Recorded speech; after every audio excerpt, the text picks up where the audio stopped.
Gadgets and Gizmos, brought to you by carwale.com. Ask the experts.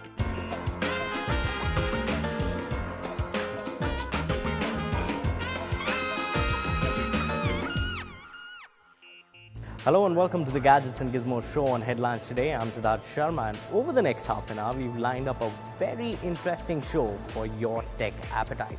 Wondering what's up our sleeves? Take a look at the lineup. On the show this week, we have a green smartphone that can click a wonderful selfie. Also, there's a new operating system that's really good. And we go behind the scenes of one of the world's biggest tech giants. Alright, that's our lineup on the show, and first up what we've got for you is highlights from IFA 2014. IFA happens every year in Berlin, where all the tech giants come together on a single platform and launch their upcoming products for the year. So we'll tell you which all products they've launched this time around and what all is coming to India.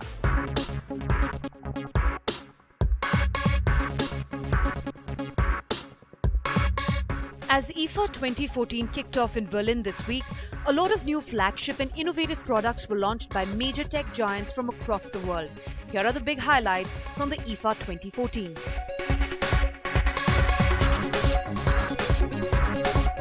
The phablet market was created by Samsung 4 years ago at IFA 2011 when it launched the original Galaxy Note, and since then it has owned the market.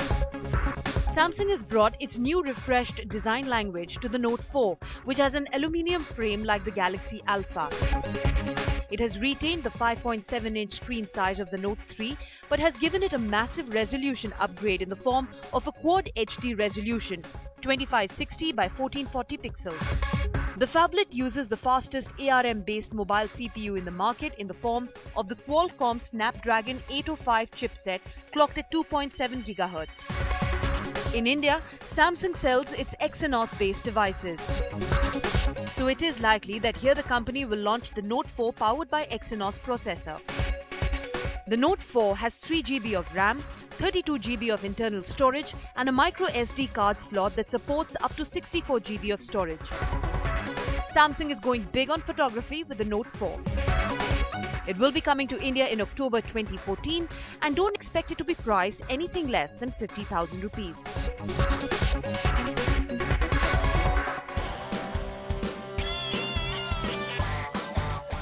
With Apple expected to unveil its smartwatch on the 9th of September, Sony announced Smartwatch 3, a wearable device powered by Android Wear. The watch is part of Sony's smartwear range of devices. The watch was accompanied by Smart Band Talk, a band with e-ink display, and LifeLog app that will help users record and organize their activity in real time. Both the smartwatch and the band support Sony's voice control feature that will allow users to control the devices through voice commands. For now, Sony has not announced specific price or launch dates for these two gadgets. Samsung also came out with the Note Edge with a curved display. It has a 5.6-inch screen, but the resolution is Quad HD+. The name of the device comes from the screen where the right edge of the screen folds to cover the side of the device. Basically, on this curved edge of the smartphone, users get quick access to frequently used apps, alerts and device functionality even when the cover is closed or the screen is locked. Something innovative for sure from Samsung.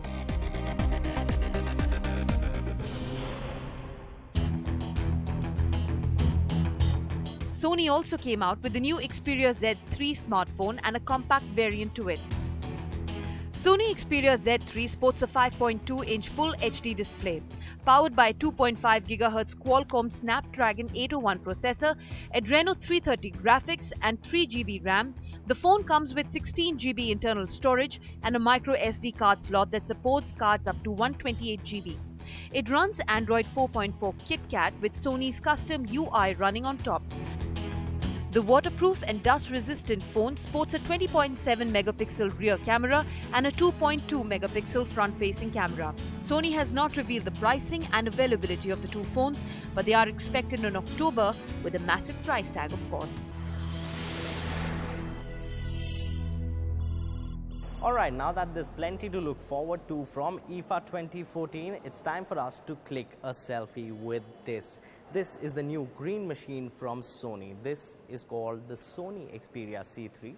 Sony says that this is a selfie smartphone. We'll find out whether it's good or bad, but first, let's take a look at its specs.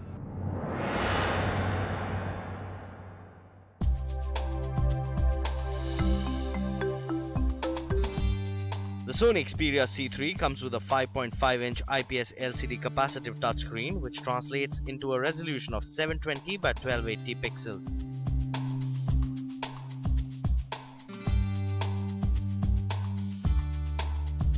The Sony Xperia C3 is equipped with a 1.2 GHz quad-core Cortex-A7 processor and a Qualcomm MSM 8926 Snapdragon 400 chipset. Comes with 8 GB of internal memory, which can be expanded up to 32 GB via a microSD card.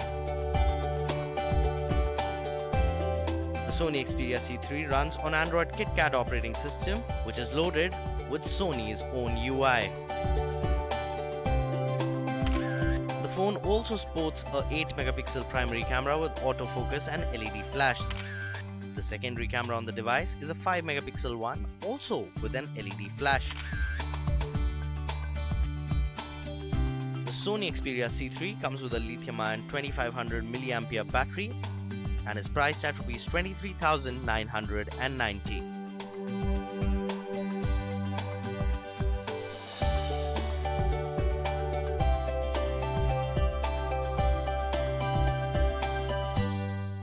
Alright, those were the specs on the all-new Sony Xperia C3, so let's begin with the review.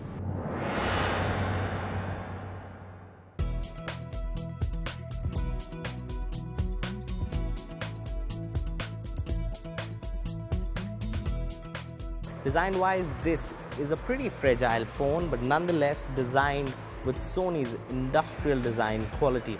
At the back you get this nice mint green color, and of course the finish is matte, so it's not a fingerprint magnet like the Sony Xperia T2.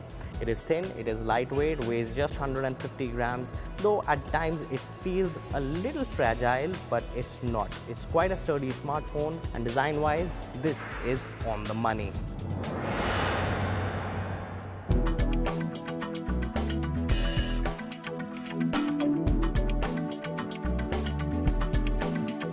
Now the bezels on the Sony Xperia C3 are thin, and the screen dominates the front of the Sony Xperia C3. It's got a 5.5-inch 720p resolution IPS LCD display, which is quite good, not as crisp as you would like a big smartphone to be, but 267 ppi of pixel density is good enough to watch videos, play games, and even surf the internet. So overall the display is quite clear, bright, and of course it's not that reflective as well, so under sunlight it's pretty bright and clear. So screen wise, display wise, this is on the money as well.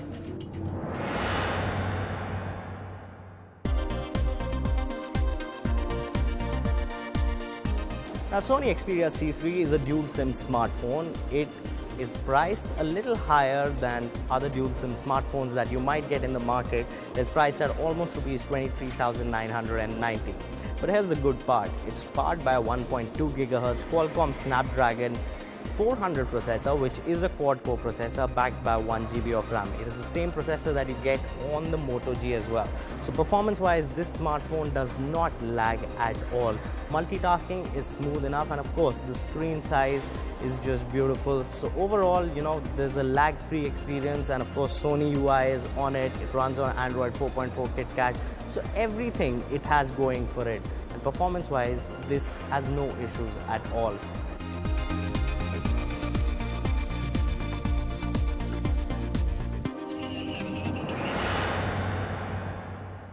Now the USP of the all-new Sony Xperia C3 is the camera on it. It has a primary 8-megapixel camera. I know it's not much of megapixels thrown into a phablet-sized smartphone over here, but the 8-megapixel camera is quite good. At the back, you also get an LED flash for clicking images in low lighting conditions. And of course, low light images are not that great. on this device as any other smartphone also has to offer. But the main USP of the smartphone is the front camera on it. This is a selfie smartphone that Sony is promoting called the Xperia C3. So they've put in a 5 megapixel front facing camera on it, and in addition to that you also get a LED flash, which is one of the first things that you'll notice on the front of the smartphone. So every time you're clicking a selfie in low light conditions, all you have to do is press, and there you go, the flash pops up and you can get those low light selfie images. The front 5 megapixel camera delivers very nice selfies, and they're crisp and sharp too. So nonetheless, this is a very good selfie smartphone indeed.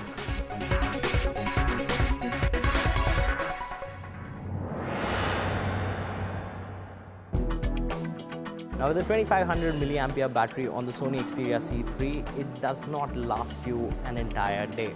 So battery performance is not that great on this smartphone, considering it's got a huge screen, it's got an above average processor on it, but battery is just 2500 mAh, which is a bit on the lower side. They could have put in a little more battery on it, and this would have been a winner for sure.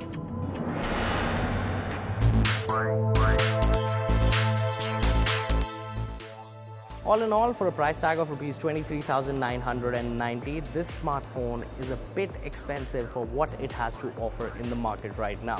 It's just got an above average processor, just like the Moto G. Of course, it's a good processor, no doubt about that. But to pay that price for just a good, brilliant selfie camera, which works and is practical in all purpose, I think it's a bit too expensive. Our suggestion to you would be wait for the prices to drop and then go for the all-new Sony Xperia C3. For now, it's a bit expensive, but nonetheless, a good smartphone indeed.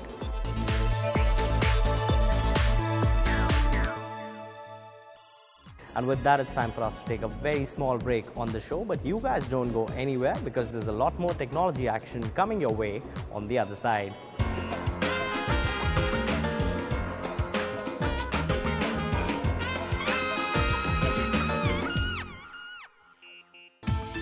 Gadgets and Gizmos, brought to you by carvale.com. Ask the experts.